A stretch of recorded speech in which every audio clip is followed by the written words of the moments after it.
All right, this week's Bikes of the Week. The Ninja 1000, it was launched in 2011, and when it arrived, it was overshadowed by some other bikes that had been released to the market that year. It didn't receive its due, and hopefully now, after a couple of years of being on the market, the people have had a chance to see what the bike is capable of, how comfortable it is, and the performance aspects of its engine. This 4-cylinder engine produces 135 horse, about 80 foot-pounds of torque, and it does it in the mid to low range, being very usable for the common day-to-day rider who's either commuting to work or taking a really long journey. Bags are available, of course, and the windshield is adjustable both in position 1, position 2, and position 3. Those positions make it a very comfortable bike to ride, even at highway speeds when the wind is being deflected over the rider's head. Tank bags are usable, and it's got a big enough surface and tank, for that matter, to take you long distance with ample storage for whatever you want to bring with you. The rear subframe is capable of supporting either the 2 side bags or the top box and a rider, but it is not designed to do both.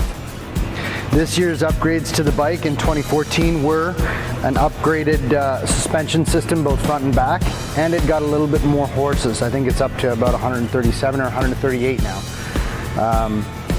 From 0 to 140 kilometers an hour, this bike is probably going to be the leading bike out of the gates. Over even our ZX10. It's a really fantastic bike in the low and mid range. All right, they have to be demos as well, and this one's discounted by $3 grand.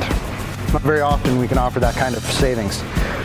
This here, probably one of the most aggressively styled motorcycles in its class, the naked bike class that is, has the exact same power plant as the Ninja 1000 and features the same really usable torque and horsepower. If you're a sport bike rider who's gotten to the point where you're tired of tickets, or you're moving it to the track when you're actually enjoying the performance out of the machine, and then you're just using it around town and on your longer trips to get away, a naked bike can be a lot of fun. It'll also remind you that you can lose your license at 140 kilometers an hour because the wind is pushing so hard it can tear you off the bike if you're not careful.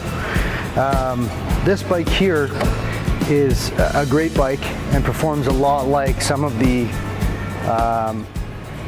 other naked bikes that are trying to be emulated in today's market.